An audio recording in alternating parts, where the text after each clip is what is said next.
This week on Art of the Air, our whole show features Kirsten and Brandon Dickerson, with Kirsten, founder of Art and Nomad, that coaches female changemakers across the world, and Brandon, an award-winning filmmaker and educator, discussing their new film, Handmade Furniture. Our spotlights on the Lakeshore Public Media's viewing and discussion of the Ken Burns film, The American Revolution, on June 23rd at the Lake County Library. Express yourself through art and show the world your heart. Express yourself through art and show the world your heart. You're in the know with Esther and Larry. Art on the air today. Stay in the know with Larry and Esther. Art on the air our way. Express yourself through art and show the world your heart. Express yourself through art and show the world your heart. Welcome. You're listening to Art on the Air on Lakeshore Public Media, 89.1 FM, WVLP 103.1 FM, our weekly program covering the arts and arts events throughout Northwest Indiana and beyond. I'm Larry Breckner of New Perspectives Photography, right alongside here with Esther Golden of The Nest in Michigan City. Aloha, everyone. We're your hosts for Art on the Air. Art on the Air is heard every Sunday at 7 p.m. on Lakeshore Public Media, 89.1 FM, also streaming live at lakeshorepublicmedia.org, and is available on Lakeshore Public Media's website as a podcast. Also heard on Friday at 11 a.m. and Monday at 5 p.m. on WVLP 103.1 FM, streaming live at wvlp.org. Our spotlight interviews are also heard Wednesdays on Lakeshore Public Media. Information about Art on the Air is available at our website, breck.com/AOTA. That includes a complete show archive, spotlight interviews, plus our show is available on multiple podcast platforms, including NPR One. Please like us on Facebook, Art on the Air, WVLP, for information about upcoming shows and interviews. We'd like to welcome to Art on the Air Spotlight from Lakeshore Public Media, talking about the second screen and discussion of America's 250th anniversary. We have Michelle Hassinger, and she is the actually a board member there, but also is heading up the second event. And our guest today, that's Dr. Ellen Charletta, and they'll be talking about, first of all, a little bit about the details of the event, and she's one of the panelists with us. Welcome to Art on the Air Spotlight. Thanks, Larry. Thank you, Larry. Yeah, very nice meeting both of you. Well, Michelle, we'll start with you to talk about this event, maybe how it differs from the Valpo event, and, just the information background on how you're approaching this one. Absolutely. We are really excited to have Lakeshore Public Media hosting a second community event, screening the PBS documentary, The American Revolution. The Lake County screening is going to be on Thursday, June 23rd, from 6 to 8 p.m. at the Maryville branch of the Lake County Public Library. This program is part of a nationwide commemoration marking the 250th anniversary of the signing of the Declaration of Independence. The Lake County screening is going to focus on the spirit of service, and attendees will be viewing excerpts from the 12-part PBS documentary, The American Revolution, which is directed by acclaimed filmmaker Ken Burns, along with Sarah Bolstein and David Schmidt. Our screening is going to be followed by a panel discussion exploring service and civic engagement as a core American value. And we are really excited to have excellent representation across the region serving as the discussion panel for this event. Those attendees include Eddie Melton, the mayor of Gary, Kelly Anno, the president and CEO of Legacy Foundation, representing nonprofit, Mike Tolbert, founding partner at Tolbert & Tolbert and also a former president of the Indiana State Bar Association, Paul Rodriguez, vice president of People's Bank, Isaiah Harvey, a youth innovator, junior at Maryville High School and founder of Quantum Visionary Foundation, and of course, not least of all, Dr. Ellen Charletta, the director of Indiana University Northwest Center for Urban and Regional Excellence. I'm going to introduce or hand it over to Ellen here to just talk a little bit about some of her background and how it relates to our theme of the spirit of service and civic engagement. Good afternoon, Michelle, and thank you. And I am very happy to be here this afternoon. Briefly, as Michelle said, I'm the director of the Center for Urban and Regional Excellence, and one of our responsibilities is to connect the university's knowledge and experience with that of the community. One of the ways that we have done this is to work with the Indiana Bar Foundation and a number of other organizations across the state to produce what's called the Indiana Civic Health Index. The first one was put out in 2011, and our last one was put out just recently in January of 2026. It's our 2025 edition with a few in between, 5, 6. I think I lost count, Larry. So it's if you want to think about it as the state's report card on civic health, I think that's a really good way for us to connect to what the value is of the Civic Health Index. And so I'm one of the authors there, been lead author in the past, and I'm really excited to be part of this panel. Will there be hard information on that? Are there some housing and placemaking things in development now? I mean, actually happening? Yeah. So, well, the Civic Health Index has two main components to it. One is the report card, how we're doing on different categories of civic engagement. People may not really recognize how many different forms there are for us to get engaged in our communities. And so that data does talk about differences between rural, urban, and then we have recommendations. Those recommendations have primarily been in the area of civic education, recognizing that improving civic health starts with our youth and their understanding of democracy. So we have not produced anything in the way of housing recommendations or anything like that. If I can briefly tell you about the categories, we're talking about a category, of course, voting and voter registration is one way that we are actually measuring civic engagement. Another would be volunteering. So this would be a more informal structure that we use to express our civic connections. We also look at how people interact with institutions. Originally, when it first started with newspapers, with radio, now we look at social media and other forms of institutions there. And then, of course, we also look at individual interactions with local government primarily. So things like participating with our local officials. So those are the main areas of civic engagement this particular report takes a look at. And so I hope to share some of those details because there's lots of details. We've got some real strengths. We also have some areas that we have to work on. And I think our other panelists will be talking about how this then connects, and I'll talk a little bit how it connects to the Ken Burns American Revolution, because essentially we started as a nation of service. And so we're going to take a look 250 years later and see how we're doing here in the state of Indiana. In our final moments, Michelle, why don't you tell us the details again about how people can come see the event at the Lake County Library? Absolutely. Ellen, we are super excited to have you. Again, that will be on Thursday, June 23rd from 6 to 8 p.m. at the Maryville branch of the Lake County Public Library. You can go to the Lakeshore Public Media website to register to attend the event. No cost to register, but please do go and register in advance. And Ellen and our other panelists, so as well as the 30-minute screening, we are really excited to talk about civic engagement and the spirit of service, and really motivate the region to volunteer. Well, we'd like to thank you for coming on to the Air Spotlight, Michelle Hassinger, and of course, Dr. Ellen Charlotta. Thank you so much for coming on and sharing. The event again is June 23rd, and you can find out information at lakeshorepublicmedia.org website and click on the graphic. Thanks so much for coming on the show. Thank you both. Thank you. Michelle. Thank you so much. Art on the Air Spotlight and the complete one-hour program on Sunday is brought to you by Ember Forge Consulting, with end-to-end expertise in learning strategy, design, and implementation. Ember Forge turns your organization's knowledge into impact. To learn more, visit emberforgeconsulting.com. We are delighted to invite you to attend a screening of the new Ken Burns, Sarah Botstein, David Schmidt PBS documentary, The American Revolution, in celebration of the 250th anniversary of the United States. Lakeshore Public Media, along with Indiana Humanities, are hosting a viewing and discussion at Maryville's Lake County Library on June 23rd at 6 p.m. The moderated panel of local community leaders will celebrate the spirit of service, examining volunteerism, civic participation, and public leadership. To make your reservations, go to Lakeshore Public Media website and click on the event graphic. This is Manoush Zamarodi, host of NPR's TED Radio Hour, and you are listening to Art on the Air on Lakeshore Public Media 89.1 FM and on WVLP 103.1 FM. We are pleased to welcome Kirsten and Brandon Dickerson to Art on the Air.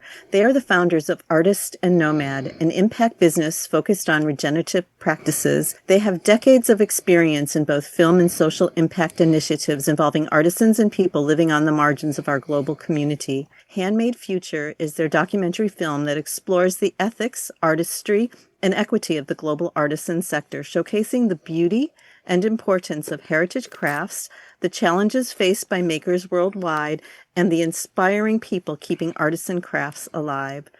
Kirsten brings a wealth of experience to her directorial debut film, Handmade Future. She was CEO of an ethical fashion company, Raven and Lily, to president of a global women's empowerment nonprofit, and with her husband, they founded Artist and Nomad, a regenerative travel, design, and film company. She has garnered numerous awards for her work. Brandon is an award-winning writer, director, producer with more than 25 years of experience in independent film, commercials, and music videos. After teaching filmmaking at London Screen Academy, he will join Baylor University Film and Digital Media faculty as an assistant professor in the fall of 2026. Thank you both for joining us on Art on the Air. I also want to extend a huge thank you to Marla Schofer of The Winding Road for the introduction. Aloha and welcome, Kirsten and Brandon. It's so wonderful meeting you. Hello, it's great to be here. Hello. Wonderful to be here. Well, we like to start off our show by getting the background on our guest, though Esther kind of gave a lot of it, but we wanted you to tell your own story, and we'll start with Kirsten. Tell us how you got from where you were to where you are now, at least up to the point where you guys got together. Great. Well, I grew up in Texas, outside of Houston, actually in a very suburban, white, upper middle class community. So I wasn't exposed to a lot of diversity or difference or suffering or anything like that. And then I went to Baylor University in the 90s. And so I kind of had a typical suburban American life in that way up to that point. And when I was in Baylor, I met still some of my best friends in the world. That's actually where I met Brandon, but we'll get to that in a second. But and they really became like friends I'd never had before. And I still get together with this group of friends from Baylor. Every year they get together. And when I'm available and in the country, I try to get together with them. But that's been over 30 years of meeting together. And that's how close this group of women is. So there's like incredible people that go there. But again, it was kind of like a bubble in the 90s. And so there were opportunities that came my way that became very transforming in who I am today. One was I was mentored by a couple that ran one of the local outreaches that worked with the homeless and a lot of the single moms in the community and kids that were really struggling. And I just started showing up and volunteering with them and learning from them. And it really opened my eyes to seeing more of the stories behind people that I often saw begging on the sides of the streets or communities that you often bypassed in Waco, Texas, where we were. And so it made me want to be in those communities and learn from this couple. And so they had a big impact on my life. And they're with an organization called Mission Waco that's still active today. And it really opened up my heart to the poor and ways that I could engage in being a friend and advocate for people that were on the margins, especially women. And then at Baylor, they had a Baylor in Africa program when I was there. And I really felt drawn to seeing the world outside of my little Baylor bubble and suburban upbringing. So I went on one of the first Baylor in Africa studies. And I studied world religion and African literature for the summer and loved it. My eyes were I fell in love with Kenya. This was in Kenya specifically. Just to fast forward, I think I've been to Kenya over 30 times now since the 90s. So to say that I fell in love is an understatement, but I have lifelong friendships in Kenya and have many, many like stories, and I never grow tired of returning to Kenya, seeing the people, seeing the beauty of the land, of the animals. And I actually lead some of my craft and culture tours there still today. The other experience was the day after I graduated from Baylor, I decided to go to India. And that was, again, through Mission Waco. They offered some cross-cultural experiences to really engage with what's going on in the world, specifically among the global south and where there are people that don't have as much access as people in the global north do. And really, it was to to rock my world, to say the least. The first place we showed up in was Calcutta. One of the first things we did was started volunteering with Mother Teresa. So this is when she was still alive. And then we went just for, several weeks through, it was like a month, I think, or several weeks. We toured around and just learned from a lot of different organizations that were doing things. And then everybody left. And my one friend, Brooke, and I stayed. This is pre-cell phone, pre-internet. I didn't even have like credit cards. We just like all of a sudden found ourselves in Delhi, India by ourselves. And we're like, what are we supposed to do? And so we just called this one family from a business card that was doing like outreach in Calcutta and felt like there was more for us to learn. And so we called and said, hi, we met you when our group came through and we would love to come back and volunteer and learn more. And this Indian family showed so much hospitality. They just said, yes, come. When will you be here? And we booked a flight and told them when we'd be there. And they basically hosted us the whole rest of the summer and let us just be a part of anything we wanted to be a part of. So we helped out with their schools, their programs, and we continued to volunteer with Mother Teresa's work. So that really changed me, to say the least. When I came back from those 2 years of experiences, I also lived over in the former Soviet Union for almost a year, doing a cross-cultural exchange. And all these things I told you were in 2 years. That's a lot, right? It's phenomenal. So I'm a big believer in the power that travel can have when you go not just as a tourist, but you go as someone with an open heart and an open mind to learn and connect with open agenda. Yeah, just to go and to be present and to partner and learn. So where I am today is really building on those early experiences from my 20s. We are now back in Waco as of the last 2 months, which feels so ironic. Like that was where my life changed. And now that we're back here in a college town, and my husband will be teaching film at this college, is really kind of to be determined what that means for Artist and Nomad and where. But I know it's an influential time in a lot of people's lives, and kind of where that led was over the course of the almost 30 years that Brandon and I have been married. I fell in love with Brandon, by the way, on that trip back from Calcutta, from volunteering with Mother Teresa. I was passing through Dallas, and Brandon was on his way to NYU Film. And I was like, hey, listen, he was at a wedding in Dallas. I was like, if you stay, I'm coming back from India. Will you pick me up? Let's catch up before you go to New York. And literally, that's when you could go to the door when you're getting off an airplane. And we fell in love when we saw each other. And it was like, all of a sudden, my best friend's a hottie. We had no idea. Like, we don't know what happened. We were just really good friends in Baylor. I even set him up with my roommates in college and my sorority sisters and all this stuff. And all of a sudden I was like, wait, why haven't we dated? And long story short, we got married a few months later. So we've been married almost 30 years now, but we were very good friends. And our whole marriage has been kind of a dance around humanitarian outreach and humanitarian work, as well as the creative arts. Very good. This is so amazing. Long friendships, long marriage. That's so beautiful. It is. We still have fun. And we've done we are kind of each other's cheerleaders. Brandon and I, he's always supported me when I had the crazy idea of starting an ethical fashion company that was born out of doing volunteer work back in India again and Kenya. And I saw those trends of empowering women. And a lot of NGOs wanted to have women use design, like make jewelry or, block print or something like that. And they were training them in skills or utilizing traditional skills they had, but really they had no design input or marketplace. And so after seeing this happening, this was like in the early 2000s, I realized I'm in LA, where Brandon was a filmmaker. I have all these friends in design. I'm creative at heart and often was an art director for Brandon's film and things like that in our early marriage.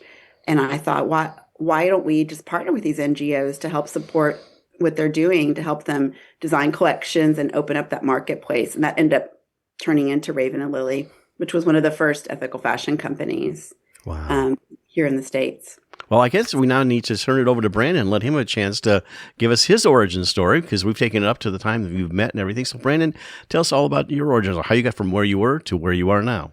All right. I think I grew up in Orange County, Southern California. And 8 years old, I went and saw the film The Champ.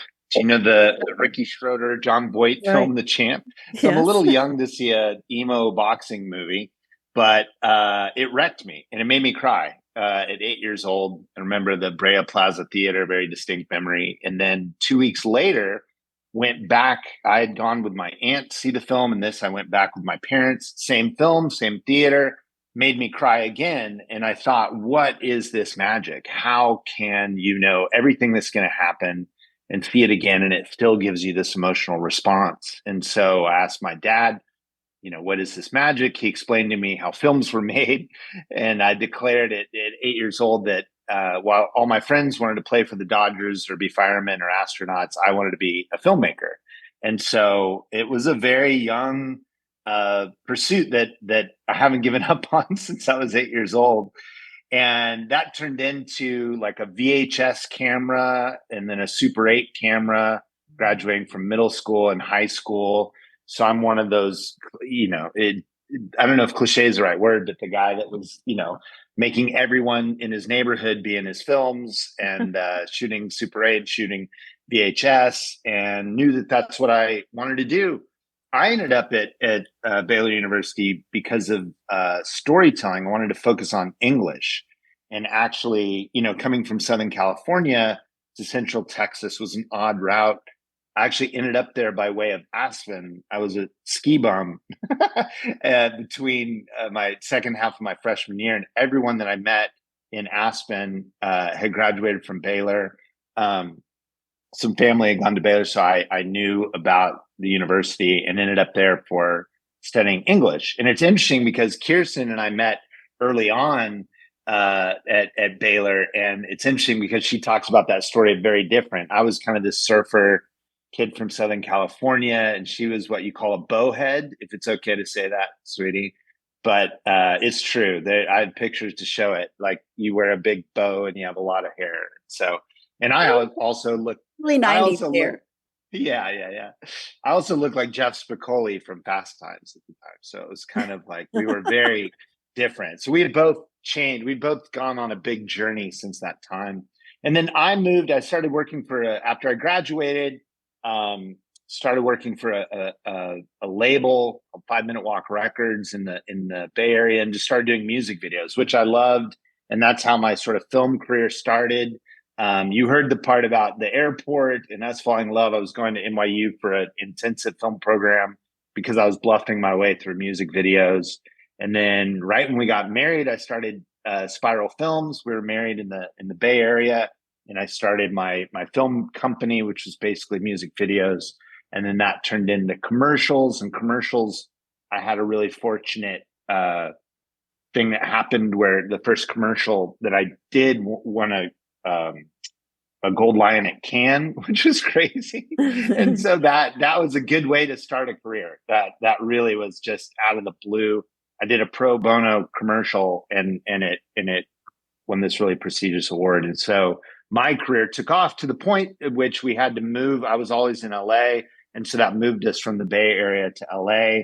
And that season was where Raven and Lily started, and a great time of community surrounding us and friends, and doing commercials, music videos, a lot for Disney. I ended up doing a lot of kind of teeny bopper work for Disney, all the kind of Disney stars at the time. And then Kirsten's mom got sick with cancer, and that moved us to Waco, interesting enough, abruptly, like 10 days. We moved in 10 days from LA to Waco. And that season was very tender, and we're there with our kids. We have two wonderful kiddos. And in that season, everyone thought that was career suicide, good for family, but career suicide to move to, Waco, pre-Fixer Upper Waco. But out of that, my first feature film came about called Saronia. So a real blessing out of a heavy time. And it was beautiful caring for her and in that season. And then that sparked my transition from commercials and music videos to feature films. And then we stuck in Texas. Texas has been really good to me as a Californian because I did back to back feature films. So I did a film here called Saronia, and then followed that up with Victor. Then I did a war documentary called A Single Frame. And then, as one does, goes from war documentary to romantic comedy. So I'm all over the map. yeah, in there we owned a glamping retreat and did a film on the glamping retreat that we had. So we've been on adventure. We, as our kids went to college, we moved to Portugal, kind of took empty nesting to the next level, just got rid of the nest and we're just empty and just went overseas. And then I love teaching. And so that is how it was great to be overseas because of Kirsten's work with Artist and Nomad. You know, the Raven and Lily pivoted in a season. Then, of course, COVID happened. She started this amazing regenerative travel company, Artist and Nomad, where she takes people to these amazing places. And with all her relationships and all the artisans, she meets with them and gets the opportunity for people's lives to be changed in relationship with people. And so the way this all comes together is she comes home from one of these trips and everyone's encouraging her, saying, you know, 8 of us can't be the only ones to tell this story or to know these beautiful stories. And so, of course, my career, you know, filmmaking, and Kirsten's been there. Like she said, she also used to do art direction and wardrobe and things for me. But she came home and said, I'm doing a documentary. And I said, that's incredible. Let's do it. And so that's how these sort of things all came together. And we were then in London. I was teaching at the London Screen Academy, which I loved. And so based out of London, the thing too, to get into this maybe goes off topic of the journey, but just her as a director, if I can brag, she was just incredible because it's almost like that, you know, the Karate Kid, wax on, wax off, paint the fence, you know, she'd been doing all these things and been around film and then all of this advocacy work. And then when she jumped into the director's seat on this documentary, it's like all these things kind of, she knew how to do it. She's an incredible director. So it was incredible for me to just come alongside as producer with her and then cinematographer. And so that's how that film came about. So and here Brandon, we are. So Brandon, with being involved with, how involved were you with Raven and Lily? Yeah, I think I was just number one fan and cheerleader. It was my official role. You know, I was, that happened in a time where I was full on in the music video and commercial world. You were on my board of directors early on as well. Oh, that's right. Yeah, that's right. So I had the official role early on. And of course we do everything together. Like we're, you know, in the same way that Kirsten would be giving me input. Yeah, Kirsten would be giving me input on my Jonas Brothers video. I would be giving her input on the latest, you know, design thing. So we very much work together in that way. Brandon also did the photography for a lot of my early lookbooks and collections and all of that, which was super fun to do together. And Brandon, I just have to ask, are you a Canon or Nikon shooter? Canon. Oh, I knew I loved you from the start. So, yeah, because friends don't let friends shoot with Nikon. So, that's true. You're gonna get. Your comments just blew up. No, but no, I'm firmly in the Canon camp. It's really how you start. You know, like I started with the old AE1, and you know you're used to that, and then you move up with the lens series. I skipped the entire film EOS. You're looking at his photos behind you. Oh, there you go. That's shot at Yosemite on a Canon AE1. Oh, there you go. Yeah. But, you know, I went through it A1, and my final film camera was the T90, which people don't really know, but the Japanese call it the tank, and it's built solid and everything. But I skipped the entire film EOS era because I had so much lens investment in the lens, the FD lenses.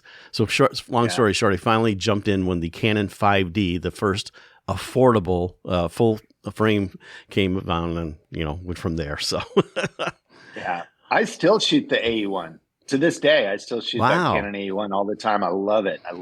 Well, before we move on to the work, I was going to ask you about: did you ever work in actual filmmaking, working with film at all, or did you always stay in the video realm? Oh, you're Kirsten smiling because she knows that's my favorite question. I was the guy that stuck with analog, and in fact, it really boosted my career in the sense that everyone switched to digital, and I remained a purist. And as a result, my career actually jumped, and it was because people started saying how great my work was. But actually, I just stayed the course, and while everyone else was kind of early adopters of digital, I just kept shooting film. And so I was the last holdout to shoot digital. And on my feature films, my first film, Saronia, I shot on 35 millimeter film. Right. And it wasn't until my second feature film, Victor, that just from a budget standpoint, I was forced to shoot digital. And unfortunately, it looked awesome. And so I was like, oh no, because I really loved falling on that sword. And my students will tell you, I'm such an analog film guy. So yeah, I still love film. Do you still have your Super 8s? Yeah. Oh yeah, absolutely. I wish I do. did. I loved Super 8. So He great. has a 16 millimeter camera. Yeah, I still have the CP16 camera that I shot all my early music videos on. I still have it. Well, you're listening to our guests today, Kirsten and Brandon Dickerson on Art on the Air, and we'll be back after just a brief pause to talk about their story and their filmmaking life together. And as a reminder, if you'd like to have your event on Art on the Air Spotlight or have a longer feature interview, email us at aota@brech.com. That's aota@brech.com. And you're listening to Art on the Air on Lakeshore Public Media, 89.1 FM, and on WVLP, 103.1 FM. Our guests today, Kirsten and Brandon Dickerson. So artist and nomad. So when did that name happen, and was it named first, and how did it all come together? Because it's such a fascinating blend of activity. Yeah, I think, it's so funny because I thought of after I resigned from being the CEO of Raven and Lily for 10 years, I had thought of starting Artist and Nomad in 2019. And at that time, we were living in a German village in Texas called Fredericksburg. And I really loved the name. But then I came across this word, Fernweh, which means a longing to travel and aching to see the world in German. And I thought, you know what? I should call it the Fernweh Studio if I'm going to do a travel company being based in this German town, because that says everything. Well, that company didn't last very long. It was only like a year and a half old when COVID hit. And so I came back from a tour on like March 14th from Oaxaca, Mexico, and March 15th, 2020 is when everything shut down. And then all of the rest of the tours I had booked and prepaid that year, I didn't really get refunded on. Right. And I refunded all the people that had signed up and sent deposits. So long story short, I had to just like officially close it because I didn't know, how when it kept going on for months, I was like, I'm not going to recover from this. But that name was still kind of like a name, Artist and Nomad, that I had thought of back then. And it was during COVID that I got tagged to be the president of Tirza International, which is a global women's empowerment organization that works alongside Indigenous women leaders that are advocates fighting injustice against women in their context. And I was tagged to help them relaunch, rebrand, identify new leaders around the world, develop an emerging leader program, and start micro enterprise, and also work with social business. So sounds like a lot. It was a 3-year job to like launch. I'm good at starting things is what I've realized. So I actually loved the challenge.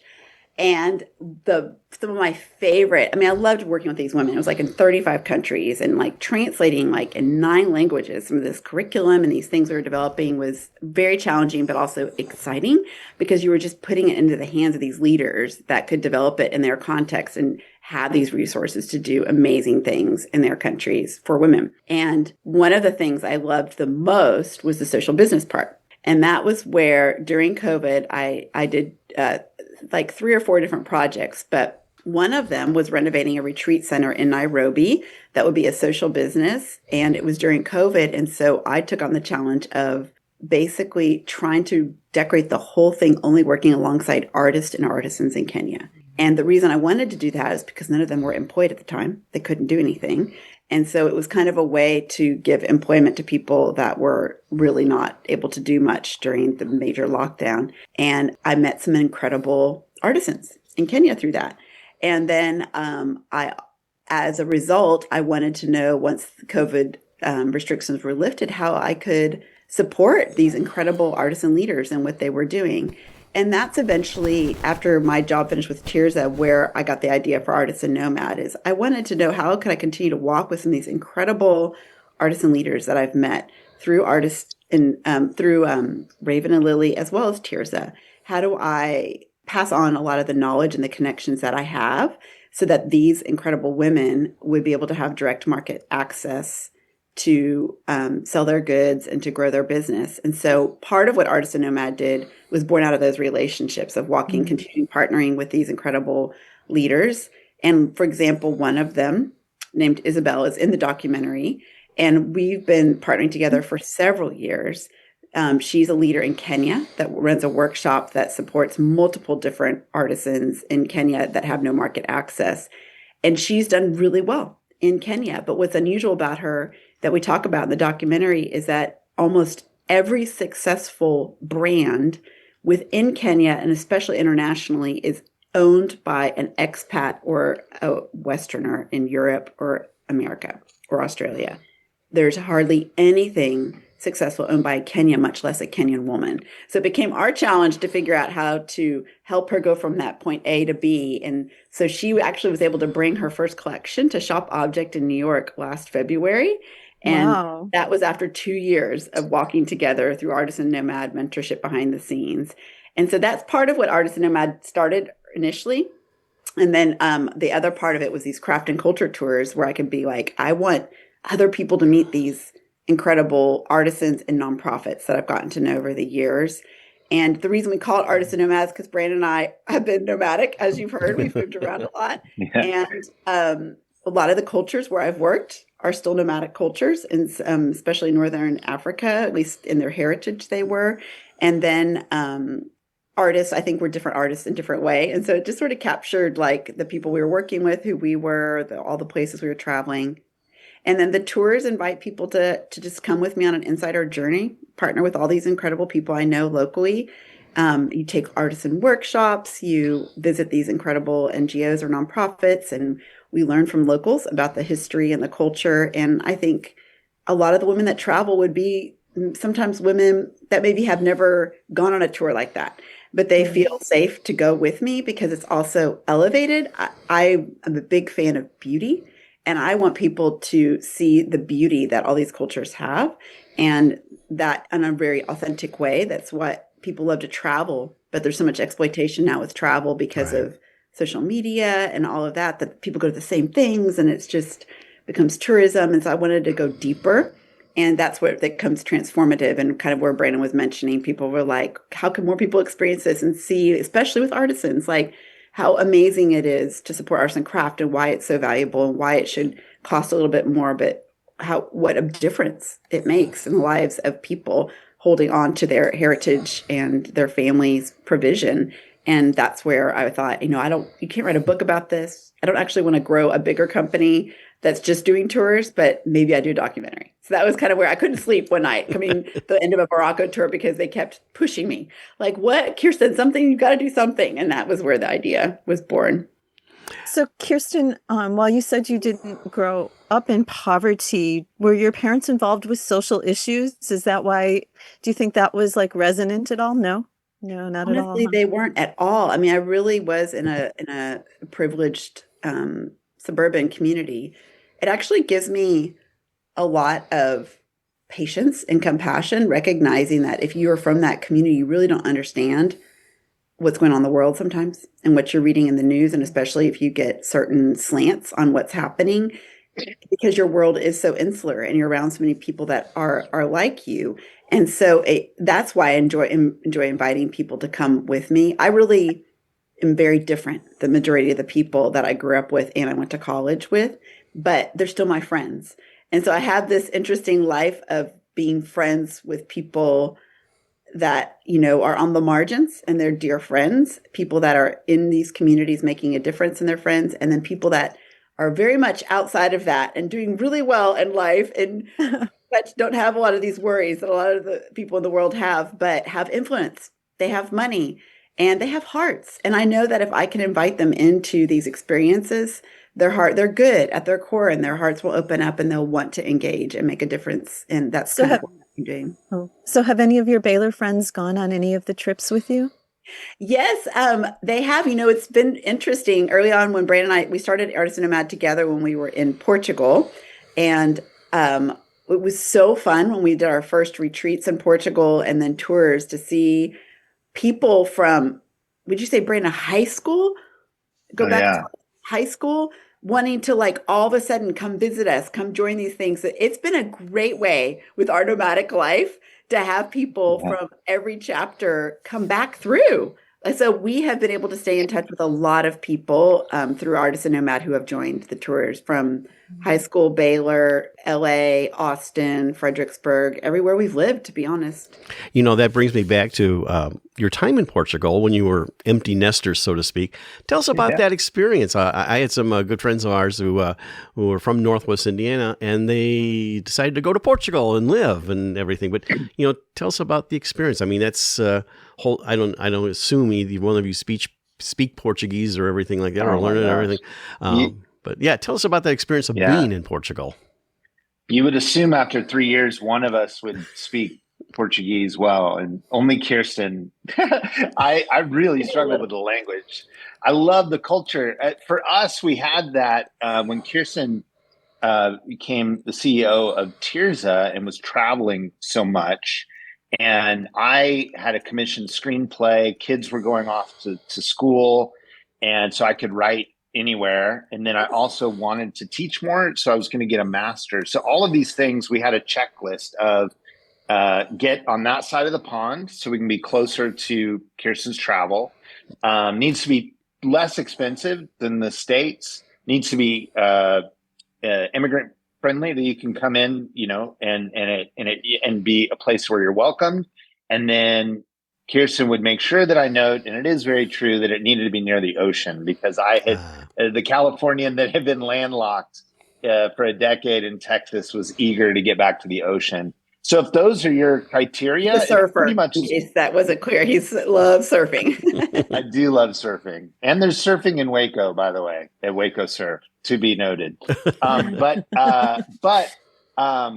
So the criteria was just Portugal. So we moved there. I had never been. We moved to Portugal, and I had never been to Portugal, and we fell in love with the culture, with the people. It was great. I think, you know, we get asked a lot about people wanting to move. And I think that there are, from my opinion, kind of right reasons and wrong reasons. And in the idea of kind of coming and integrating, being a part of the community. In fact, the one thing that I wish I had done much more is spent more time with language, because you can really engage on a soul level when you can do better than a second grade level speaking.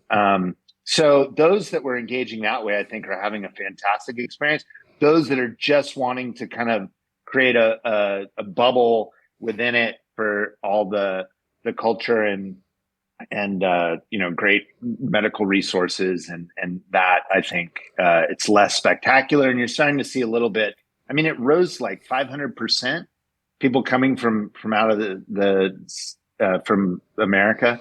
So it's a mixed thing. But we lived on this island called the Azores. Oh, yeah. Which was just, oh my gosh, it was incredible. The people there, it was a dream. Yeah. Volcanoes and surfing and the local culture and the people that we met. And so that was really beautiful. But we love Portugal. It was awesome. We actually lived in 3 places. We lived in Lisbon, then the Azore Islands, and then on a farm, a vineyard in the Vinho Verde green wine region. And had 3 different experiences. So it was really interesting. We kind of had that freedom to try out a lot of different things. And so that's what we did. Isn't Portugal big wave surfing? Yeah, I did not do that. Let's be clear. I did not. I went and watched them surf at Nazaré. But I did not, which was incredible to see. But I by no means surfed there.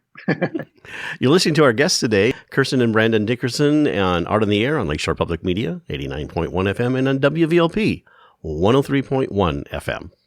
Yeah, watching surfing is one of my guilty pleasures. So being the Hawaii girl that you are, correct? Yeah. Well, I want to ask Brandon about filmmaking. You've got enough of a career that you've seen so many things happen, and tell us about changes you like. I mean, obviously we talked about film versus video, but tell us about how filmmaking, in your perspective, has developed, changed, better or worse. Yeah, it's the wild, wild west right now, right? On so many levels. For me, it's all about story. I mean, that's why I got an English degree. It's all about story.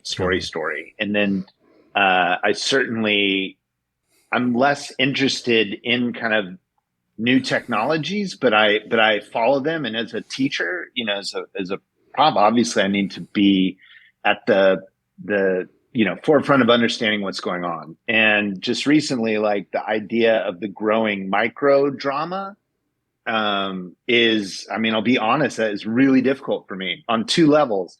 One is that micro dramas I just learned about this recently, and I'm sure I'm behind the curve, but it's the idea of a vertical story, which I have a real problem with. Like, let's be honest, just the idea of, and if you don't know horizontal, like if you turn your phone landscape mode, that's cinema to me. That's been cinema. That's always you want to go back and do a square, I'm fine with that. But you turn that sideways, the way that we all hold our phones, and people are realizing that we watch short bits on our phones. And so there's a move in the industry, so to speak, the filmmaking industry, of let's make short pieces of content in a vertical format.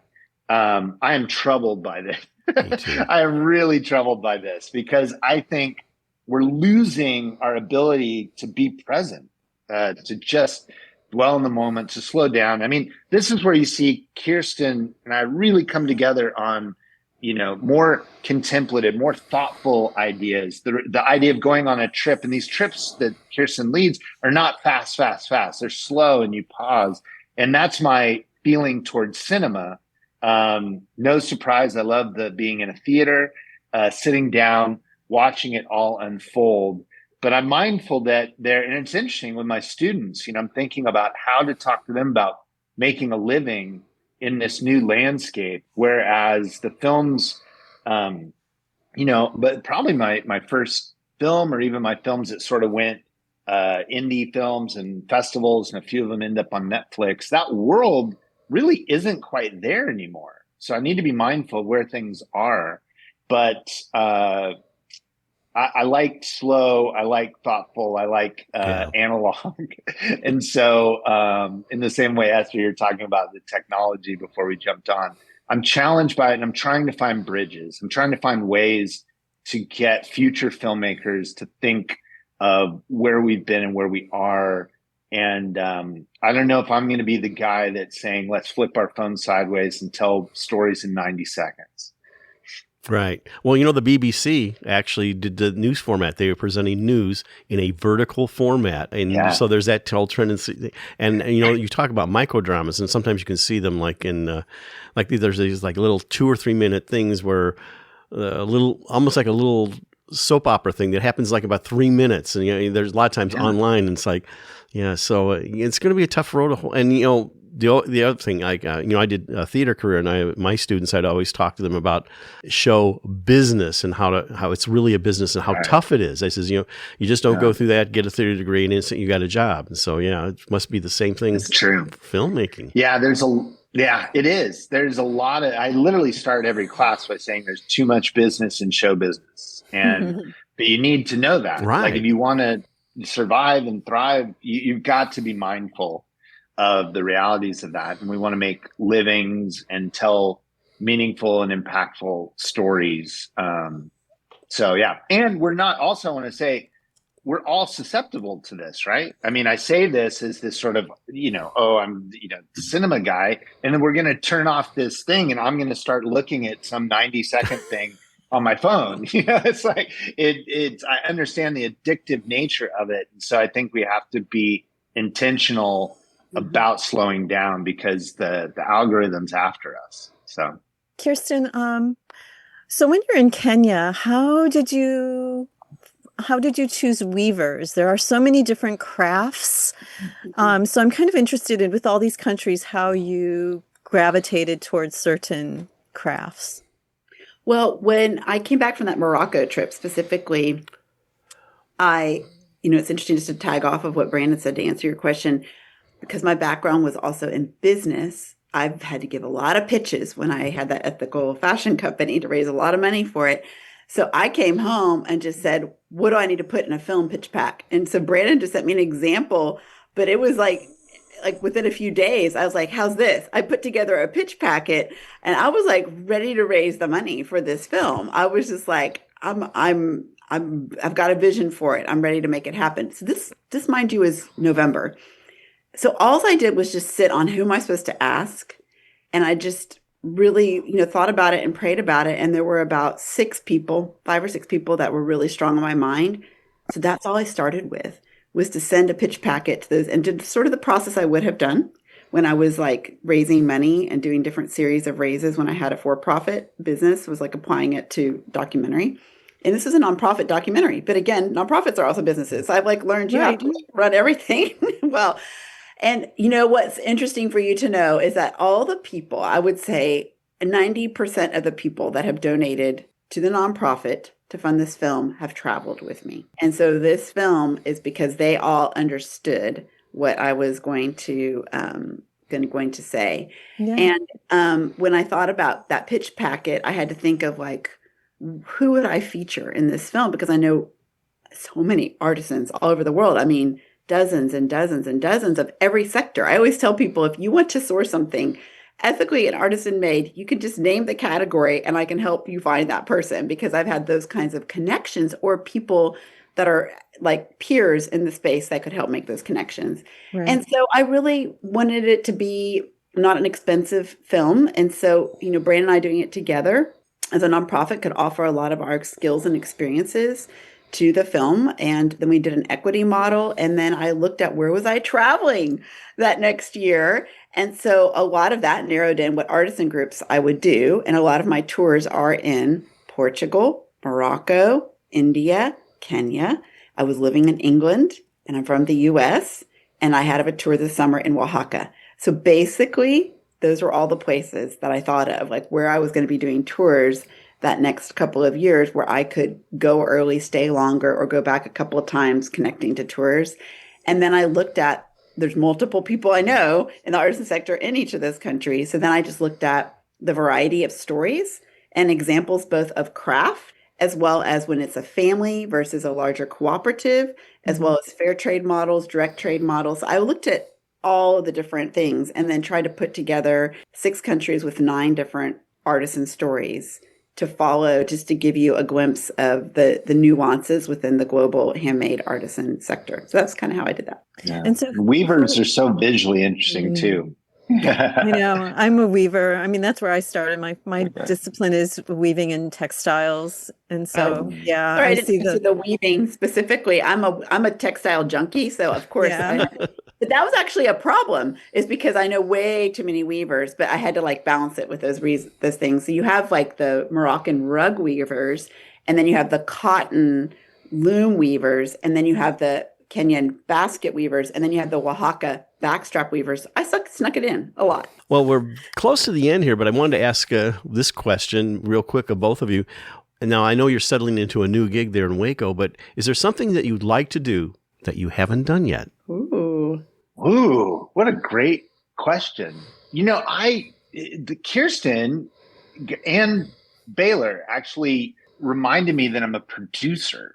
And I really hadn't I've always thought of myself as writer director, but I've been producing all along, and really took that up when Kirsten had this idea. I'm like, man, I'm going to produce this. And then Baylor specifically was looking for somebody to talk more about producing. And then this position here is both filmmaking and teaching. And so I guess I've done it a bit, but I'm really leaning into, like, I just met yesterday these filmmakers that I love, doing this documentary called The Storms We Carry, about a storm chaser that sort of realized that the storms in his own life are bigger than the storms outside, and went through a breakdown. And so I'm now kind of, as well as I'm sure, continue to direct and definitely write, but I'm leaning into producing a lot more. So I think that would be it for me. Ironically, I think I got the filmmaking bug. So I have ideas about the next film that I want to direct. Maybe Brandon will produce. And then I would love to potentially, now that we're rooted in Waco, open up a store, an artisan store that supports all these incredible makers. We have little pop-ups when we travel to show the film. We're just basically the next 6 months doing film festivals and special engagements. So the film will be shown at the International Folk Art Market in Santa Fe. The film will be shown at Shop Object, which is the huge wholesale retail market in New York. It'll be shown on August 2nd at Shop Object. It's going to be shown at the London Textile Week with Selvage Magazine on nice. September 12th in London. And several other places. So it's been really fun to just figure out. In Chicago, actually, it's going to be, this will probably air afterwards, but we're screening it at the Fair Trade Museum in Chicago at the end of this month on May 28th. So we're really excited to partner with people that are enthusiastic about this film and can share it with audiences that care. And I'm doing little pop-up markets at some of the places to sell crafts to support the artisans in the film. And that's been such a positive experience for people watching the film and for the artisans that it's made me want to maybe open a store. So that'll be my thing I'm mulling over for Waco next year. Real quick, website where people can find you guys? artistandnomad.com, and Instagram also is artist_and_nomad. Great. And we'll have a link on our your picture on our website. Kirsten and Brandon Dickerson, thank you so much for coming on Art of the Air. Handmade Future is the film you can watch. Go to the website and find out probably locations it will air. Thank you very much for sharing your whole journey and everything together. It's been very fascinating. Thank you. It's been a real pleasure. Oh, complete pleasure. I saw the trailer. It's so gorgeous. Thank you. Thank you. We'd like to thank our guests this week on Art on the Air, our weekly program covering the arts and arts events throughout Northwest Indiana and beyond. Art on the Air is heard Sunday at 7 p.m. on Lakeshore Public Media, 89.1 FM, also streaming live at lakeshorepublicmedia.org, and is available on Lakeshore Public Media's website as a podcast. Art on the Air is also heard Friday at 11 a.m. and Monday at 5 p.m. on WVLP 103.1 FM, streaming live at wvlp.org. If you have a smart speaker like Amazon Alexa, Google Assistant, or Apple Siri, just tell it to play Art on the Air to hear the latest episode. Our Spotlight interviews are heard every Wednesday on Lakeshore Public Media. Thanks to Dee Dotson, Vice President of Radio Operations for Lakeshore Public Media, and to Greg Kovach, WVLP's Station Manager.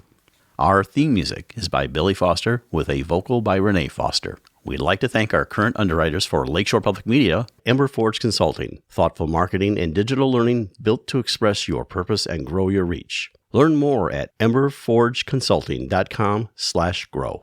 and for WVLP, Walt Breidinger of Paragon Investments. So we may continue to bring you Art in the Air. We rely on you, our listeners and underwriters, for ongoing financial support.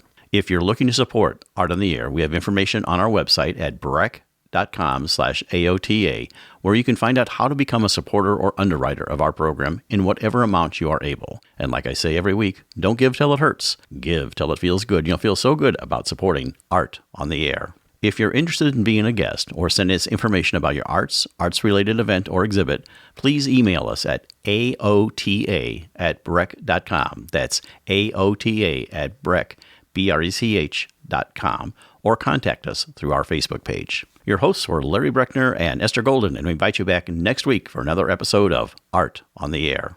Aloha, everyone. Have a splendid week. Express yourself through art and show the world your heart. Express yourself through art and show the world your heart. You're in the know with Esther and Larry. Art on the air today. Stay in the know with Larry and Esther. Art on the air our way.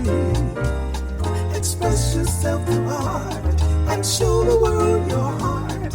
Express yourself through art and show the world your heart. Express yourself through art and show the world your heart. Express yourself through art and show the world.